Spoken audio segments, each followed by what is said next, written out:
Hi friends, ఈరోజు మనము direct selling యొక్క గొప్పతనం గురించి ఒక 5 పాయింట్లు, ఇంపార్టెంట్ పాయింట్లు, ఒక 5 పాయింట్లు తెలుసుకుందాం. గుండెల మీద చెయ్యేసుకొని ఆలోచించదగ్గ ప్రతి ఒక్కరూ కూడా సరే ఈ 5 పాయింట్లని యాక్సెప్ట్ చేయక తప్పదు డైరెక్ట్ సేలింగ్ యొక్క గొప్పతనం గురించి. సో ఈ పాయింట్స్ తెలుసుకునే ముందు మన ఛానల్ని ఎవరైనా సబ్స్క్రైబ్ చేయకపోతే వీడియోలు చూసేవాళ్ళు దయచేసి సబ్స్క్రైబ్ చేసుకోండి, అందరికీ షేర్ చేయండి. అట్ ది సేమ్ టైం మీలో ఎవరికైనా మంచి డైరెక్ట్ సేలింగ్ కంపెనీని నడపాలి అని చెప్పేసి అనుకుంటే స్క్రీన్ పైన ఉన్న నెంబర్కి కాల్ చేయండి. నేను మంచి సాఫ్ట్వేర్ అనేది డెవలప్ చేసి ఇస్తాను. సో మీరు ఒక మంచి ప్లాన్ నాకు ఇస్తే చాలు, నేను డెవలప్ చేసి ఇస్తాను. ఒకవేళ పెద్ద పెద్ద ప్రాజెక్టులు ఏదైనా ఉంటే డైరెక్ట్గా మీ ఆఫీస్కే నేను, మా టీము కలిసి మీ ఆఫీస్కే వచ్చి అక్కడనే డెవలప్ చేసి ఇచ్చేస్తాం. సో ఓకేనా? సో ఇంకా ఇది పక్కన పెడితే డైరెక్ట్గా ఈ 5 పాయింట్స్ తెలుసుకుందాం. ఫస్ట్ పాయింట్ వచ్చేసి మానవుడికి బ్రతకడానికి వేరే మార్గం అంటూ లేదు. డైరెక్ట్ సేలింగే ద బెస్ట్ వే, ద చాలా చాలా మంచి మార్గం బ్రతకడానికి అని చెప్పేసి అంటాను. అదేంటి సార్ ఇలా చెప్పారు, 5 పాయింట్స్ చెప్తామని చెప్పేసి అనుకుంటున్నారా? అవునండి. సో బాగా ఆలోచించండి. జాబ్స్ దానికి లిమిట్ ఉంటుంది. ఒక ఊరికి, ఒక మండలానికి ఒకటే ఎంఆర్ఓ ఉంటాడా? 10 మంది ఎంఆర్ఓలు ఉంటారా? ఒకడే కదా ఉంటాడు. సో లిమిట్ ఉందన్నమాట. జాబ్స్లో లిమిట్ ఉంటుంది. కంపెనీలు పెట్టినా కూడా సరే, ఒకవేళ జాబ్స్ వదిలేసి ప్రతి ఒక్కరు బిజినెస్ వైపులు వస్తే, ఒక్కొక్కరు కంపెనీలు పెట్టేస్తే ప్రకృతి నాశనం అయిపోతుంది. సో మరి ఏం చేయాలా? ఏం చేసుకొని బ్రతకాల? ఒకప్పుడు 70 ఏళ్ళ క్రితం, అంటే స్వతంత్రం రాకముందు జాబ్స్ లేవు, ఏమి లేవు, బ్రతకడానికి మంచి వేని ఎత్తుక్కున్నాడు, బాగా డెవలప్ అయినాడు. ఇంకా అట్లాగే అప్డేట్ అవుతూ ఉంటే సో తర్వాత ఏం చేస్తాడు మానవుడు? ఏ పని చేసుకొని బతుకుతాడు? లేదంటే ఏదంటే వస్తువులు కనిపెట్టుకుంటా పోతే నిన్ను నువ్వు నాశనం చేసుకుంటావు.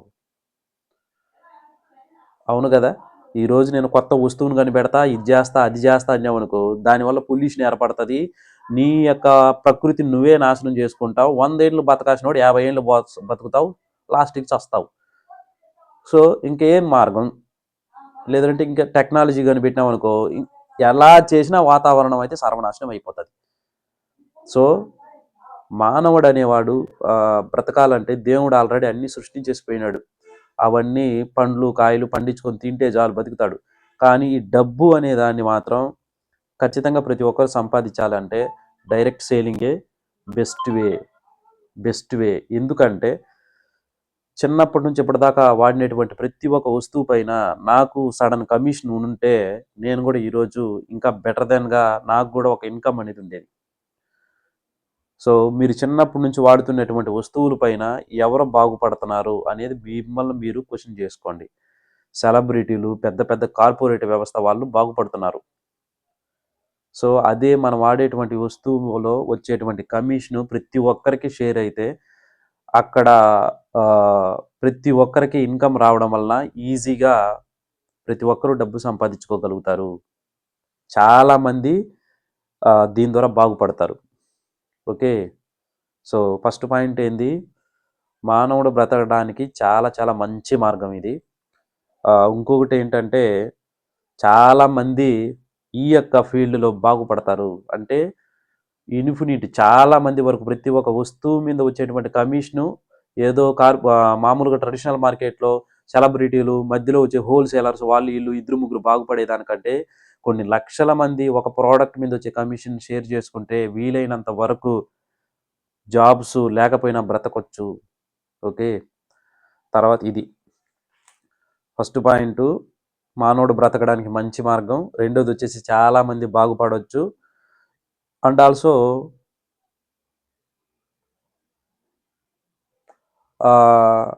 దీని ద్వారా నలుగురికి సహాయం చేయొచ్చు, హెల్ప్ అనేది చేయొచ్చు, వాళ్ళు బాగుపడడానికి హెల్ప్ చేయొచ్చు. చాలా చాలా గొప్ప విషయం. ఈరోజు ఏ ఇండస్ట్రీలో నువ్వు బాగుపడితేనేరా నేను బాగుపడతాను అనేటువంటి కాన్సెప్ట్ ఏ సిస్టంలో ఉంది, ఏ యొక్క వ్యవస్థలో ఉంది? కానీ డైరెక్ట్ సేలింగ్లో డౌన్ లైన్ బాగుపడితేనే అప్ లైన్ బాగుపడతాడు. డౌన్ లైన్ కనుక ఏదో కొద్దిగా సెటిల్ అయ్యాడా అప్ లైన్ కూడా సెటిల్ అవుతాడు. ఓకే. తర్వాత ఇవి మూడో పాయింట్ ఇది అయిపోయింది. 4గో పాయింట్ ఏంటంటే డైరెక్ట్ సేలింగ్ అన్నది చాలా చాలా ఈజీగా చేసుకోగలిగేటువంటి వ్యాపారము. ఒక మనిషి ఫెయిల్యూర్ అవ్వకుండా బిజినెస్లో ఈజీగా గ్రోత్ అవ్వచ్చు దీనివల్ల డైరెక్ట్ సేలింగ్లో. ఓకే. ట్రెడిషనల్ మార్కెట్ ఏం చేస్తా ఈరోజు నేను నా యొక్క ఎన్విఎం స్పోకెన్ ఇంగ్లీష్లో బుక్స్ సేల్ చేస్తాను కదా, దాన్ని సేల్ చేయడానికి ఒక direct selling company plan design చేసి ప్రమోట్ చేస్తే సేల్ చేయడం ఈజీ. అదే ట్రెడిషనల్గా అయితే నేను తిరగాల చెయ్యాలా, చాలా వరకు కష్టపడాలా. ఓకే. సో ఇది కూడా ఒక ఉపయోగమే, మనం ఈజీగా మార్కెట్ అనేది చేసుకోవచ్చు. ప్రమోట్ అనేది అయితే ఇంకా అసలే చేయాల్సిన అక్కర్లేదు. ప్రమోట్ అంటే దీనికి పబ్లిసిటీ అవసరం లేదు. ఎవరైతే మెంబర్షిప్ తీసుకున్నారో వాళ్ళే దీని పబ్లిసిటీ అనేది చేస్తారు. వాళ్ళకి ఇన్కమ్ వస్తుంది కాబట్టి పక్క వాళ్ళకి తన యొక్క ఫీడ్బ్యాక్ ఏంటో షేర్ చేస్తారు. ఎంత బాగుంది. సో ఈ విధంగా 5 పాయింట్స్ చాలా చాలా బెస్ట్ విషయాలు డైరెక్ట్ సేలింగ్ గురించి. ఫస్ట్ వన్ గుర్తుపెట్టుకోండి, మానవుడు బ్రతకడానికి మంచి మార్గం. దీనివల్ల చాలామంది బాగుపడతారు, చాలామంది బాగుపడవచ్చు. తర్వాత వచ్చేసి నలుగురికి ఖచ్చితంగా సహాయం అంటే చేసేది కాదు, వాళ్ళన్నా సక్సెస్ చేయొచ్చు. ఒక నలుగురిని సక్సెస్ చేయొచ్చు మనం. తొక్కేయడం కాదు కదా, వాళ్ళని సక్సెస్ చేయొచ్చు. కంపల్సరీ చేస్తేనే మనం అవుతాం. తర్వాత వచ్చేసి మార్కెట్ చేయడం చాలా చాలా easy. At the same time promote చేయడానికి, పబ్లిసిటీ చేయడానికి ఖర్చు పెట్టాల్సిన అవసరం లేదు, జనాలే దీన్ని ప్రమోట్ చేస్తారు. 5 పాయింట్స్ చాలా చాలా బెనిఫిట్ ఉన్నటువంటి పాయింట్స్. తర్వాత వచ్చేసి ఇందులో ఇవైతే మంచి గొప్పగా అయితే కొన్ని విషయాలు చెప్పారు సార్. కాకపోతే దీంట్లో చేయకూడని పనులు కొన్ని ఉంటాయి. మీరు ఇది చేస్తేనే మీరు దీంట్లో సక్సెస్ అవుతారు. అదేంటంటే ఫస్ట్ వన్, క్వాలిటీ ప్రోడక్ట్ని మెయింటైన్ చేయాలి. దీంట్లో మంచి ప్రోడక్ట్ని మెయింటైన్ చేయాలా, మీరు మంచి ప్రోడక్ట్ని ప్రమోట్ చేయాలా. తర్వాత మీ యొక్క బిజినెస్ ప్లాన్ స్ట్రక్చర్ ఉంటుంది కదా, ఆ యొక్క బిజినెస్ ప్లాన్లో ఎథిక్స్ ఉండాలా. ఎథిక్స్ మీన్స్ కొన్ని ప్లాన్లు ఏం చేస్తాయంటే టార్గెట్ పెడతాయి. వాడు గనక ఈ నెలలోపు ఆ సైడ్ వాల్యూము ఏదో ఒక బిజినెస్ మెయింటైన్ చేయకపోతే తన బిజినెస్ జీరో అయిపోతుంది. ఆ విధంగా పెడితే ఎథిక్స్ లేనట్టే.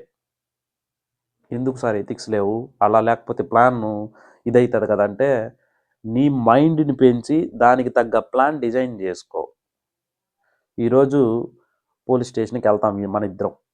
సో ఏమని చెప్తావు, నేను కేసు పెడతా మీ కంపెనీ పైన. సార్ నేను వన్ సైడ్ వాల్యూమ్ 10 లక్షల బిజినెస్ చేశాను, 1వ తేదీ వచ్చింది గబాన్ జీరో అయిపోయింది సార్, నేను ఇంకొక సైడ్ మ్యాచ్ చేసుకునే లోపల, లేదంటే నాకు సైడ్ వాల్యూమ్ టార్గెట్ ఇచ్చారు, అది నేను మంత్ ఎండ్లోపు చేరుకోలేకపోయాను, రిమైనింగ్ అంతా జీరో అయిపోయింది, మన్ను పాలు అయిపోయింది సార్ అని చెప్పేసి కేసు పెట్టాడు అనుకో కస్టమరు. నువ్వు పోయేసి కోర్టులో డీల్ చేసి ఇది కంపెనీ రూల్ అది ఇది అన్నావు అనుకో, మెడకు మళ్ళీ చొకటిస్తారు నిన్ను.